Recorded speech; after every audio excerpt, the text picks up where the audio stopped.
Willkommen zum neuen Video. Willkommen Modellbahnfreunde. Und endlich geht es mal wieder um die Modellbahn.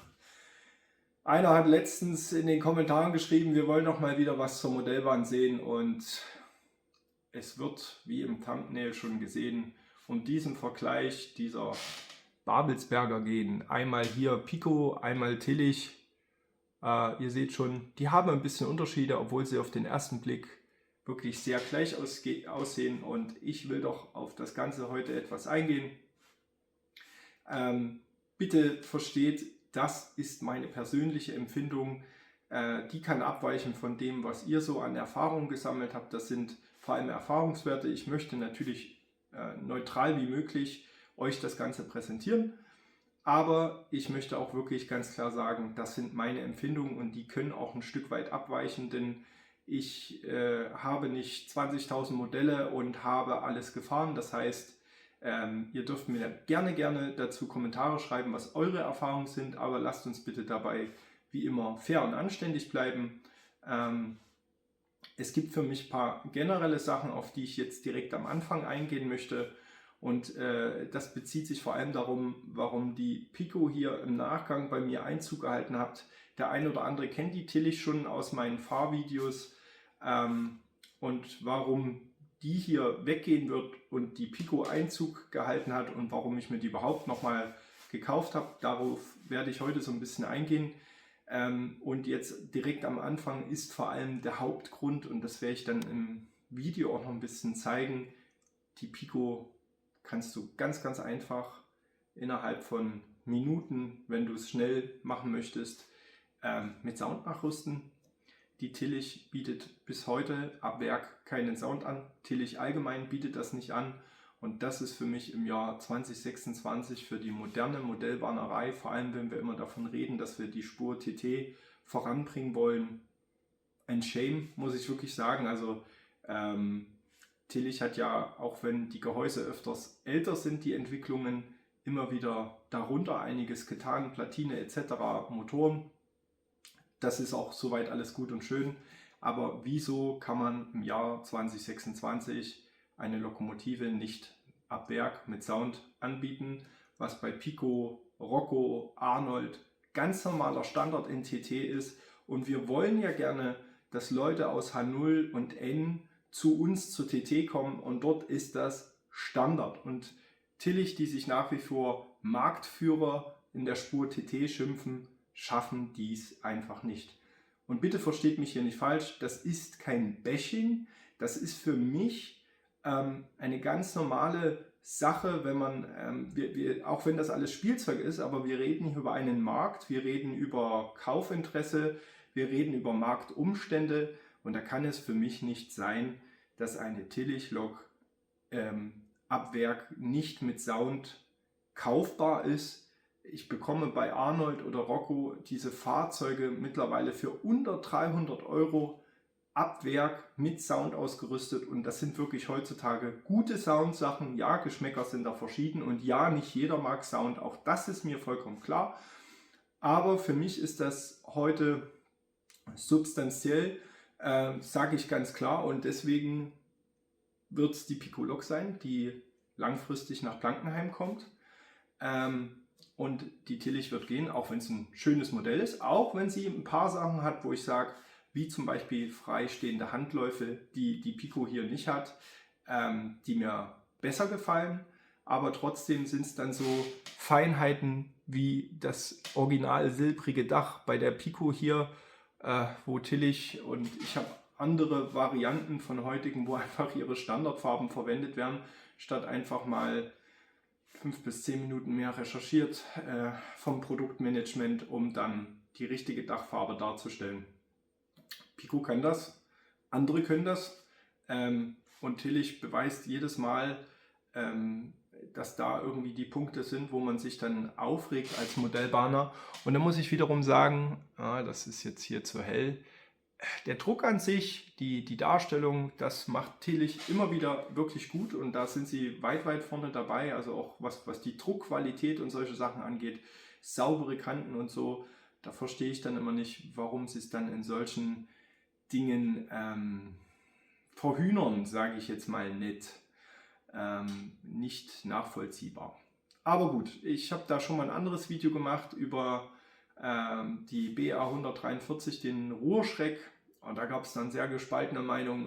Wie kannst du? Und ich weiß, es gibt da eine große Tillich-Gemeinde, wo ich manchmal das Gefühl habe, und ich sage bewusst das Gefühl von meiner Seite, dass Tillich mehr verziehen wird als anderen Modellbahnherstellern, was ich nicht ganz verstehen kann, aber okay, ich versuche das neutral zu bewerten und natürlich habe ich sehr, sehr viele Tillich-Modelle. Sie sind der Marktführer, sie haben einiges, was ich wirklich gut finde, aber was das in Bezug auf Produktmanagement und Sortiment etc. manchmal angeht, sind die Wege nicht immer ganz logisch nachzuvollziehen und ich bin ja mit einigen Modellbahnclubs und auch auf Social Media verbunden und mit den Leuten, mit denen ich mich regelmäßig dazu austausche, die haben ähnliche Meinung.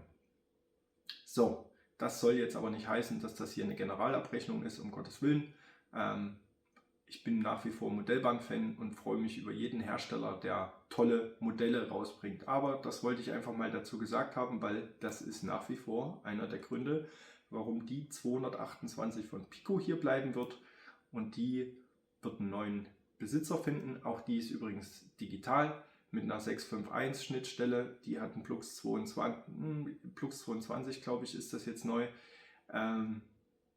Und wir werden jetzt uns Fahraufnahmen der zwei schönen Loks anschauen und ich werde dazu noch ein bisschen was jeweils kommentieren, was mir im Fahrbetrieb aufgefallen ist, wie die laufen, wo da die Unterschiede sind und ich würde sagen, wir starten rein. Als erstes zeige ich euch, wie die mit Sound auszurüsten ist und dann gehen wir in die Fahraufnahmen. Viel Spaß! Ja, Leute, die BR 228 wird mit Sound aufgerüstet.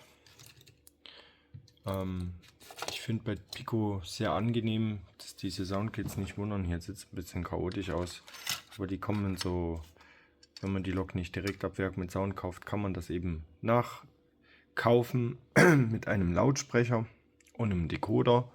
Der Decoder liegt hier. Er ist einfach einzustecken in den Bauplatz, wo vorher der Brückenstecker ist.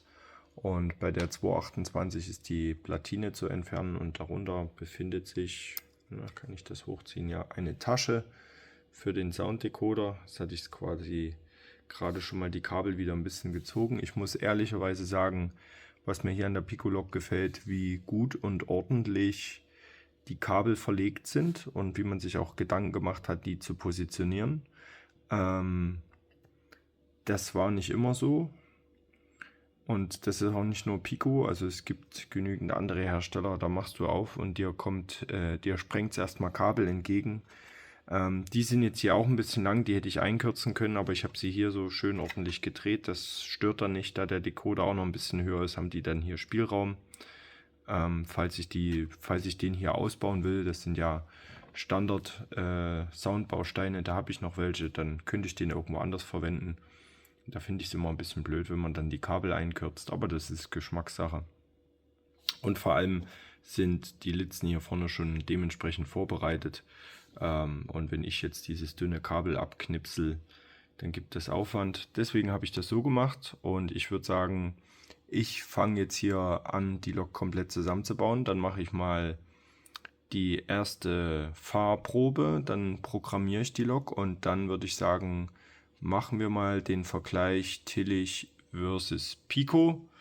Der hinkt natürlich ein bisschen, weil die Tillich keinen Sound hat. Könnte ich auch einbauen von Zimo, ESO, was auch immer. Aber mir geht es darum, dass das hier relativ schnell gemacht ist. Also verhaftet mich nicht vom Zeitaufwand her. Das ist natürlich immer wie geübt. Man ist mit solchen Themen. Aber ich sage jetzt mal, wenn ich habe mir jetzt Zeit gelassen mit Kaffee, zwischendurch immer mal einen Schluck trinken, dann habe ich die Originalverpackung, die ich zwar irgendwo habe, aber die Aufschriften sind nicht immer die bei Pico in den älteren TT-Verpackungen, dass du direkt erkennst, was da für eine Lok drin war. Also habe ich die Verpackung an sich gerade nicht gefunden und musste dann im Internet erstmal die richtige Betriebsanleitung raussuchen, weil ich festgestellt habe, es gab hier eine Änderung, das ist ein bisschen anders gemacht worden. Vorher gab es einen Decoder, der einen Anschluss hatte und du hast dich hier mit drauf geschalten. Das ist aber jetzt hier anders gestaltet. Das ist somit ein bisschen eine neuere Variante von der 228. Die hat jetzt auch schon die neue Kurzkupplungskulisse drauf. Ja, und deswegen musste ich mich da ein bisschen durcharbeiten, aber alles in allem war das jetzt eine halbe Stunde Arbeit. Also für jemanden, der geübt ist, überhaupt kein Problem und sehr entspannt nachzurüsten und auch keine Rocket sein. Also, ich baue hier weiter zusammen und dann würde ich sagen, komme ich zurück. So, sind wir bei den Aufnahmen angelangt und ich habe jetzt mal, wir werden gleich loslegen mit Fahren, aber ich möchte noch ein paar Sachen kommentieren, denn ich habe etwas recherchiert, nochmal zur 228. Vor allem das, was so die größten Auffälligkeiten sind, habe ich nochmal direkt recherchiert. Also das Dach, wie es bei der Pico zu sehen ist, die hier links im Bild ist. Mein Finger kommt dazu. Wo ist der Finger? Finger. Das ist die Pico. Das ist silbrig richtig. Ist ein bisschen schwer zu recherchieren gewesen, denn die Lok ist auf den meisten Bildern schon etwas dreckiger. Ich habe aber hier ein paar ganz gute Aufnahmen, wo man sieht, dass da das Silber durchscheint, also wo sie gewaschen worden ist. Das heißt, sie wird auch regelmäßig in echt gepflegt und deswegen ist das ganz gut zu erkennen. Von den Seitenlüftern, wie sie dargestellt ist und von der Lackierung, denke ich, ist sie bei beiden wirklich sehr gut getroffen. Da hat man jetzt so im ersten, ich würde sagen, es sind ganz minime Nuancen, aber ich würde sagen, bei beiden ist die Lackierung wirklich sehr gut und treffend dargestellt, was das anbelangt. Dann habe ich nochmal die Drehgestelle verglichen und da ist es tatsächlich so, die Pico hat zwar mehr Details, aber originaler ist die Feder und hier hinten dieser Behälter bei der Tillich etwas besser dargestellt, originaler, wenn ich die Bilder vergleiche. Also sagen wir es mal so, von den Proportionen her kommt mir die Tillich, das ist jetzt mein Empfinden über den Vergleich der Bilder, kommt mir die Tillich da etwas besser weg, was das Fahrwerk angeht. Das heißt, ich würde sagen, es ist da besser dargestellt. Was mir aber auffällt, im Gesamten hat das Drehgestell bei der Pico mehr Details, die mit dem Original besser übereinstimmen, aber die Proportionen sind bei der Tillich etwas besser dargestellt. Was beide falsch haben, in Anführungsstrichen, ich habe bisher kein Bild gefunden, bei der die Lokomotive mit Rundpuffern dargestellt ist. Beide haben Rundpuffer und in Wirklichkeit hat das Fahrzeug eckige Puffer. Das ist immer wieder eine Sache, ja, warum man das im Modell nicht ordentlich darstellen kann. Who knows? Also ich glaube jetzt nicht, dass das ingenieurstechnische Modell der wahnsinnige Aufwand ist, aber eben original, egal wo ich suche, die 228 in der Cargo Logistik Rail Service GmbH Lackierung hat eckige Puffer. Also ich bin jetzt bestimmt, ich würde sagen, so 50 Bilder durchgegangen, um da mal Eigenstudium zu betreiben. Was schön ist bei der Pico nochmal im Vergleich, sie hat einen lackierten Führerstand in so einem Grünton, der glaube ich dem ganz gut ähnlich ist. Die Tillich hat das typische Grau, man lackiert die Führerstände nicht. Das ist für mich mittlerweile auch so eine Sache bei Tillich. Wenn ich jetzt Rocco, die arbeiten mit Decals oder auch Arnold, wo die Spritzgussteile unterschiedliche Farben haben. Es ist vielleicht nicht immer 100% original, aber es macht einfach ein Modell für jemanden, der detailaffin ist, so wie bei mir, wirklich was aus. Wiederum umgekehrt muss man sagen, bei der Tillich bekomme ich an der Seite eben, es ist kein richtiges Decal, aber ich bekomme unter den Fenstern für die Motoren eine Darstellung, eine technische Darstellung, was Motoren oder Innenleben zeigen soll, Bei der Pico habe ich das leider wiederum nicht. Das ist jetzt wieder umgekehrt der Punkt. Also hier kann man jeweils sagen, wenn man diese Komponenten zusammenführen würde, dann würde man eine noch bessere Lok daraus bekommen. Also bei beiden in gewisser Form etwas Abstriche. Und ja, das vielleicht nochmal final so zum Vergleich. Alles in allem wirkt die Pico auf mich durch den grünen Führerstand, durch das Licht stimmiger, muss ich sagen, aber nur ein Müh. Das macht aber viel der Führerstand aus, weil ich finde, diese helle Innenleben des Führerstandes, der Tillich macht es, ich sage jetzt mal, modellmäßiger, und der Führerstand bei der Pico wirkt dadurch dunkler und dadurch wirkt das Ganze irgendwie stimmiger. Das heißt, wenn ich Fotos für Instagram oder so für mich mache, wirkt es einen kleinen Ticken realistischer. Das ist aber jetzt nur eine persönliche Empfindung. Und warum ist das auch so? Wenn ich jetzt hier mal ranzoome und wir die Fenster miteinander vergleichen, seht ihr das einfach, wie die Fenster dargestellt sind. Rechts ist die Tillich, links ist die Pico.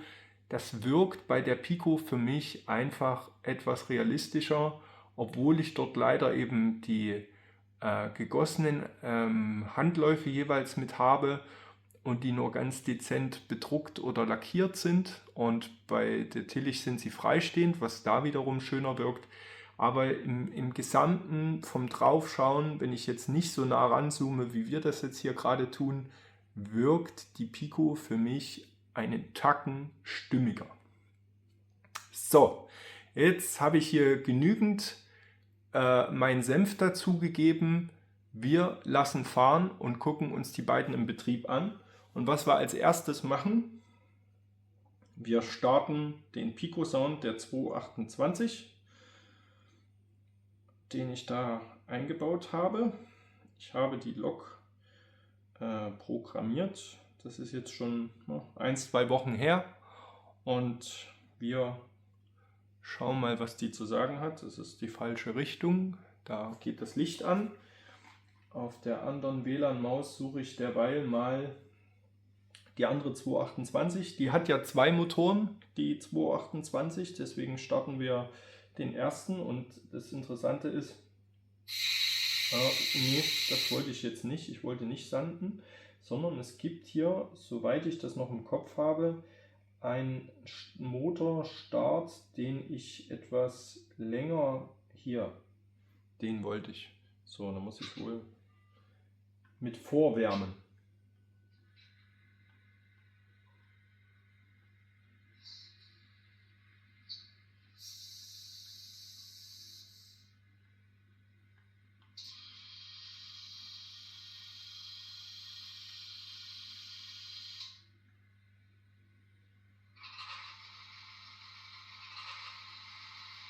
So, da haben wir die 228 angeschmissen.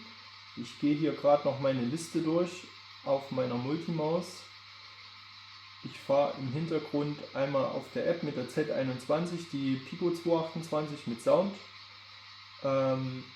weil ich kann ja nur 20 auf der Pico Maus Zusatzfunktionen anwählen und mit der App, weil die Lok eben mehr als die 20 Funktionen hat, ich glaube insgesamt 23 oder 24, unterteile ich das so, dass ich die modernen Soundloks meistens mit der App fahre. Mittlerweile fahre ich sowieso sehr gerne mit der App, muss ich sagen, auch wenn die Maus auch viel Spaß macht mit dem Drehregler, aber ich habe mich so an die App gewöhnt und habe da mein altes Handy dafür, dass ich gerne auch mit der App fahre. Habe mittlerweile auch einen Großteil meiner Lokomotiven auf der App drauf. Und so fahre ich hier mit beidem. Jetzt muss ich hier noch die 228 suchen, aber ich würde sagen, wir fahren die, also auf der Multimaus muss ich die 228 suchen. Wir fahren schon mal los mit der Pico-Variante.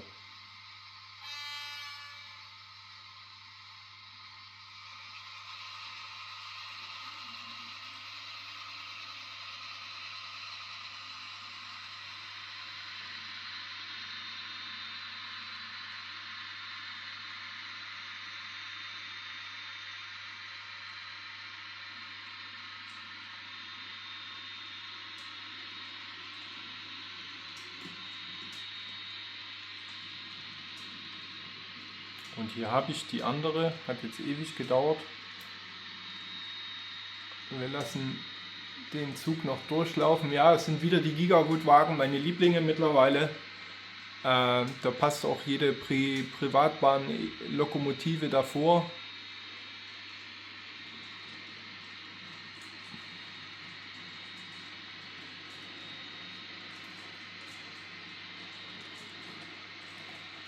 Und ihr seht dieses Rucken der Tillich. Ich dachte immer, das ist ein Stromaufnahmeproblem, aber es macht sie leider durchgehend. Ich weiß nicht, ob das eine Motorthematik ist, aber wir werden uns das gleich nochmal etwas genauer anschauen.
So Freunde, und jetzt hat das, worüber ich schon mal ein eigenes Video gemacht habe, ist das eingetroffen. Ich habe die Tillich länger nicht fahren lassen, die ist schon eine Zeit lang bei mir, aber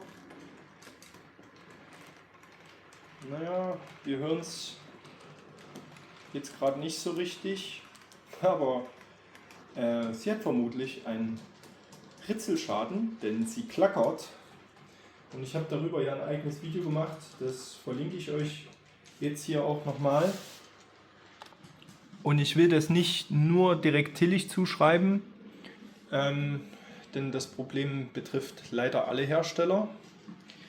Würde aber diese ruckartige Fahrweise auch erklären, die sie leider aber schon hat, seitdem ich das Modell habe. So motorentechnisch läuft sie sehr, sehr leise. Hier hinten habe ich jetzt aus welchen Gründen auch immer gerade keinen Strom. Ich nehme euch jetzt live mit, uncutted quasi. Das hat jetzt, da muss ich mal die Stellen nachlöten. Aber ich will euch zeigen, das kommt jetzt hier die Strom, das sind Abschnitte. Ne, da hat es Strom. Aber da ist vorhin auch meine 247 von Pico stehen geblieben, also das ist hier ein allgemeines Stromproblem. Ach, wie ich das mag, wenn man filmt und es geht nicht. Ja, genau. Kommt schon.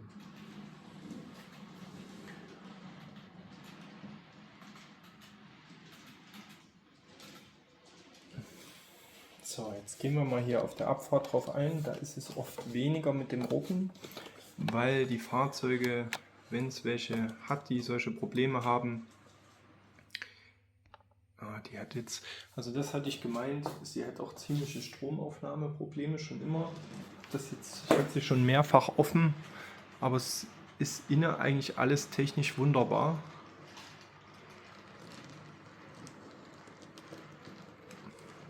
Also wenn sie läuft, läuft sie sehr gut. Der Motor ist extremst leise, aber Stromaufnahme ist ein Thema. Auch da bin ich der Meinung, wie das Tillich an den Seiten macht, hat schon ein bisschen was damit zu tun. Ich meine damit, man nimmt den Strom nicht von oben vom Radsatz, von der Seite, sondern da sammelt sich halt auch sehr, sehr viel Staub an. Ich bin der Meinung, das ist auch nicht mehr ganz zeitgemäß. Und ihr seht dieses Ruckeln oder jetzt wieder dieses Stehenbleiben. Jetzt kann man sagen, oh ja, das liegt an den Gleisen etc. Nein, alle anderen Loks fahren hier. Ich lasse seit einiger Zeit, und das zeige ich euch jetzt mal, einen Reinigungszug hier mitlaufen, weil ich im Sommer jetzt durch viel Arbeit etc., was ich in den letzten Videos gesagt hatte, nicht so viel habe fahren lassen. Und hier hinten steht ein Reinigungszug und jeder dieser 5 Wagen hat einen Putzi von noch drunter und die fahren wunderbar. Außer der Kamerad hier nicht. Vor allem, ja, ihr seht, ich habe das versucht auszugleichen.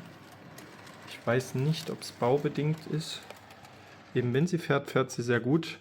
Ja, man könnte das jetzt wieder mit einem Pufferspeicher lösen, aber ist schon ein bisschen anstrengend, dass sie hier irgendwie in jeder Halbsituation stehen bleibt, wo normalerweise jedes Fahrzeug fährt.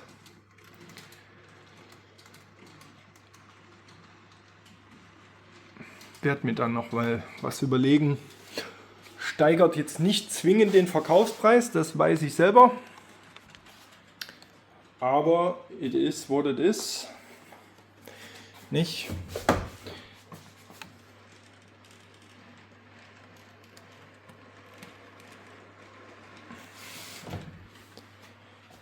So, Freunde, wir haben die Videolänge jetzt mal ausgedehnt. Ich habe ein Video darüber gemacht, wie es hier so läuft. Diesen Vergleich wollte ich schon länger machen. Habe euch ein bisschen Highlife und Wild mitgenommen. Fahren die jetzt hier noch hinten richtig ran. Interessant ist, dass sie hier auf der Geraden nicht klackert. Da läuft sie eigentlich gut, und wenn man einen dementsprechend starken Ritzelschaden hat, was halt von Anfang an dabei war, dieses Rucken, was mir hier jetzt auch nochmal aufgefallen ist, muss ich ehrlicherweise sagen, das Licht grundauf bei der Tillich ist dezenter und für mich realistischer als bei der Pico. Die Pico Dieselloks, die haben immer ein sehr, sehr starkes Licht. Ja, man kann das einstellen. Ich verstehe aber nicht, warum man das nicht ab Werk reduziert. Es gilt aber für alle Dieselloks, die ich soweit von Pico habe, die haben da eher immer eine Flutlichtanlage, was ein bisschen sehr unrealistisch wirkt. Wenn ich jetzt hier hinter gehe und die Tillich sehe, auch das ist eine Pico 247, die hat dagegen auch ein sehr dezentes Licht, die ist nicht ganz so extrem. Die 247er Vectron von Pico, die haben das nicht so heftig. Aber da ist die Tillich auch besser, was das angeht. Ja, für und widers, viel hin und her, bildet euch selber euer Bild, eure Meinung. Grundsätzlich kann man jetzt sagen, warum haben sie denn da nicht mal eine andere Variante gebracht, die von Pico? Ich glaube tatsächlich, ist ein bisschen problematisch, denn so viele sind ja für moderne EVUs in anderer Lackierung als der ehemaligen DR-Lackierung gar nicht unterwegs. Von daher ist das, glaube ich, gar nicht so einfach, da eine Farbvariante für Epoche 5.6 zu finden. Korrigiert mich da, es gab noch die MEG, ja, da bin ich bei euch. Die könnte man, glaube ich, noch mal bringen. Die gab es mal von Tillich, aber die ist jetzt auch schon ein Weilchen her. Also ich glaube, das ist dann eher Epoche 5. So, jetzt habe ich sehr viel gelabert, habe euch einfach in meinen Modellbahnalltag mal mitgenommen. Ich hoffe, euch hat es gefallen. Ich freue mich auf die kommenden Videos. Jetzt hoffe ich, dass die Schlagzahl wieder etwas mehr wird.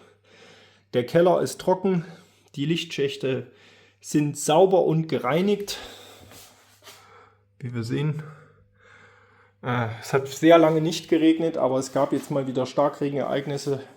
Da bin ich nicht abgesoffen. Ich bin sensibilisiert für das Thema. Die werden jetzt öfters gereinigt, noch mehr als zuvor. Und oben im Lichtschacht oder obendrauf wird es auch nochmal ein Feinsieb geben, sodass das Laub nicht direkt wieder was verstopfen kann. Ich sage danke fürs Einschalten. Danke für jeden, der bis hierhin durchgehalten hat. Ich wünsche euch weiterhin noch einen schönen Rest- und Altweibersommer. Freue mich aufs Einschalten. Wer meinen Kanal noch nicht abonniert hat, freue ich mich sehr, wenn ihr das tut. Bitte kommentiert fleißig, was so eure Erfahrungen sind zwischen den Modellen, zwischen den Erfahrungen, was ihr so für Modelle, gleiche Modelle zu Hause habt. Das würde mich auch mal interessieren. Und was ihr da so für Erfahrungen habt, ob ihr da gleichbleibend zufrieden mit beiden seid, obwohl es unterschiedliche Hersteller sind, oder ob ihr da auch so Unterschiede ausgemacht habt, wo ihr euch gesagt habt, ja, das eine werde ich jetzt abgeben, weil Vorteile überwiegen. Würde mich freuen, da von euch was zu hören. Danke fürs Einschalten und bis bald, euer Michael Schornsteinfeger.